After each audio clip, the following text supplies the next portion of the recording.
Muchas gracias. Nuevamente, muchas gracias, Carlos, por esta invitación y qué gusto compartir este panel con tan buenos amigos a los que veo después de tanto tiempo. He escuchado con mucha atención las voces de nuestros amigos chilenos y siendo su perspectiva absolutamente válida, yo quisiera sumar a ella una percepción que tengo que para nosotros los peruanos está en curso y que mirándonos en el espejo de lo que Chile está viviendo, ahonda nuestras preocupaciones, porque Thomas Josel ha dicho que solíamos siempre hablar bien de Chile, porque en efecto para nosotros y para muchos latinoamericanos era un ejemplo, y creo que lo ha sido, de una transición ordenada y de un proceso evolutivo. Pero hoy, sin duda, como se ha planteado, en este quo vadis hay certezas, o más bien, como también se ha dicho, incertidumbres o certezas que el camino seguido no es el correcto. Sin embargo, lo que yo quiero plantear es una reflexión mirada un poco macro de lo que está ocurriendo en distintos países de América Latina. En unos ya ocurrió, en otros, como en el caso chileno, está en curso, y en el Perú es la amenaza de lo que vemos venir. Se supone que el constitucionalismo moderno ha planteado textos constitucionales llamados constituciones abiertas, o sea, justamente textos capaces de convivir en democracia con fuerzas políticas plurales y distintas. Esa es la esencia del constitucionalismo moderno. No se trata de normas rígidas impuestas como un cartabón por quien tiene la autoridad absoluta. Y aunque los textos chileno, Constitución de Pinochet, y peruano, hecho durante el gobierno de Fujimori, nacieron de regímenes dictatoriales y autoritarios, han tenido la virtud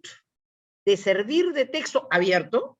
a interpretaciones plurales y a gobiernos de distinto tinte.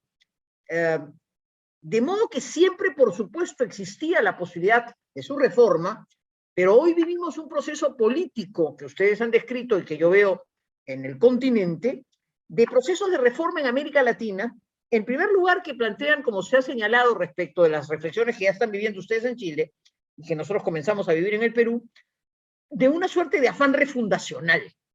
Se quiere ir a una reforma constitucional porque en el fondo hay un proyecto político que se concibe como refundacional. Acaba de decirlo Jaime García, citando la transmodernidad, una reivindicación de lo indígena, alguien antes ha hablado de un rupturismo o de una demanda de cambio radical. Y entonces el texto constitucional y su sustitución por otro que exprese este cambio y esta ruptura es una demanda que algunos interesadamente divulgan en toda América Latina. Me permitiría decir que ni en Venezuela, ni en Bolivia, ni en Chile, ni en el Perú ha habido claridad puntual de las reformas específicas que se consideran fundamentales y que desde luego un texto, a pesar de sus interpretaciones abiertas, podría estar sujeto en el tiempo a cambios. No, porque la razón fundamental de las reformas integrales, con este afán refundacional, no tienen en el fondo la válida lógica de modificar un texto constitucional para actualizarlo o para atender ciertas necesidades, sino lo que se busca es en el fondo instaurar un proyecto político y, lo que es más claro, un poder ilimitado e indefinido en el tiempo. Esa es la experiencia venezolana, esa es la experiencia boliviana, ese creo que es el camino hacia el cual ustedes van y me temo que es el riesgo enorme al cual estamos nosotros enfrentando. Y entonces, además de plantear este modelo o esta definición política de lo refundacional que puede ir desde la reivindicación en efecto, como Jaime García ha dicho, de lo indígena, de lo prehispánico, de la ruptura con la colonia y que la República no supo diferenciar, hay evidentemente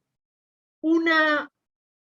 influjo de cuestionamiento a los éxitos económicos que países como Chile o como el Perú hemos vivido en las últimas décadas. Más allá de las carencias y del vaso medio vacío y de lo que faltaba por hacer, o de estos aspectos aspiracionales que en efecto surgen cuando una clase media se vuelve una clase media emergente, es evidente que caminábamos en una dirección que colocaba a nuestros países y a quienes por eso nos unimos en la Alianza del Pacífico en una dirección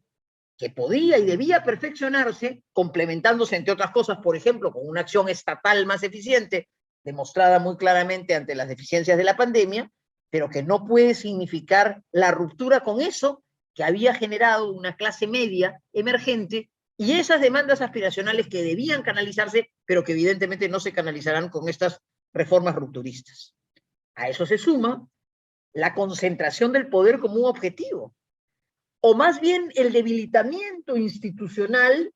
de lo poco de Estado que ha habido o de lo poco de institucionalidad política que ha existido, siendo el caso chileno, yo diría, ejemplificador en América Latina frente incluso a la debilidad institucional peruana. El propósito refundacional supone también romper abruptamente todo eso para sustituirlo por un nuevo orden político que todos sabemos no conducirá a algo más sólido y más fuerte. Cuando no, finalmente, a la perpetuación en el poder. Por eso los modelos boliviano y venezolano como ejemplo,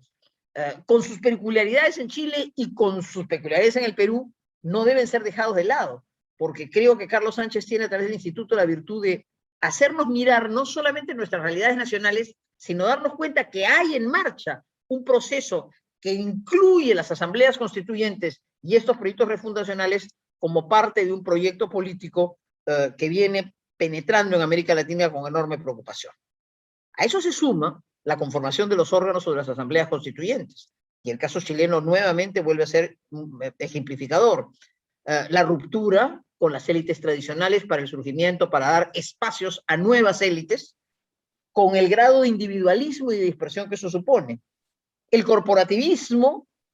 o la presencia de independientes, que es una forma de denostar y de debilitar en medio de una crisis y de crítica y dificultades a lo poco estructurado los partidos políticos que pudieran existir. Y nuevamente, la transición chilena fue en eso mucho más sólida que una realidad como la nuestra, en que la política no ha logrado, la política democrática no ha logrado forjar del todo instituciones democráticas sólidas y estables.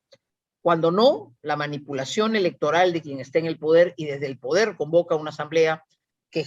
tiene visos también de cesarismo burocrático o de un populismo desde el gobierno. En otras palabras, se llega a órganos constitucionales que no son genuinamente representativos y por tanto voceros o intermediarios de una demanda ciudadana que se busca canalizar a través de concretos cambios constitucionales. No, hay un juego de poder, hay un proyecto de copamiento del poder y evidentemente una disrupción con el orden preexistente, porque esa es la razón. Termino, las consecuencias han sido dadas. Se producirán debilitamientos económicos, se producirá debilitamiento institucional y lo que es más de fondo, si se buscaba transformar a la sociedad y darle un espacio para su satisfacción, traerá más frustración. Por todas estas razones hay que estar con los ojos muy abiertos en este proceso que ustedes van en camino y en el caso peruano mirarlo con enorme preocupación y creo que estamos a tiempo de poderlo frenar porque las consecuencias creo que han sido nefastas y serán nefastas si se sigue en este camino.